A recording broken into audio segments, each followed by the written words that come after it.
24 ঘন্টার ব্যবধানে আবারও কমেছে সোনার দাম। বাংলাদেশ জুয়েলার্স সমিতি বাজুস জানিয়েছে, সবচেয়ে ভালো মানের বা 22 ক্যারেটের প্রতি ভরিতে দাম কমেছে 10,474 টাকা।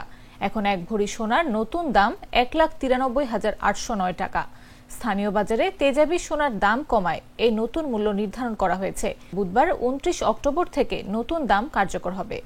এর আগে টানা 3 দফায় সোনার দাম কমানো হয়েছিল, ফলে 4 দফায় মোট কমেছে প্রায় 23,573 টাকা। 21 ক্যারেটের সোনার নতুন দাম 1,85,003 টাকা, 18 ক্যারেটের দাম 1,58,572 টাকা এবং সনাতন পদ্ধতির সোনার দাম নির্ধারণ করা হয়েছে 1,31,628 টাকা। তবে সোনার দামের পরিবর্তনের বিপরীতে রূপার দাম অপরিবর্তিত রয়েছে। 22 ক্যারেটের এক ভরি রূপার দাম এখনো 4,246 টাকা। বান্ডেল থাকলে প্রতি সেনমানিতে টাকা বাঁচবে। বিকাশ সেনমানি বান্ডেল কিনে জিতুন প্রতি লেনদেনে।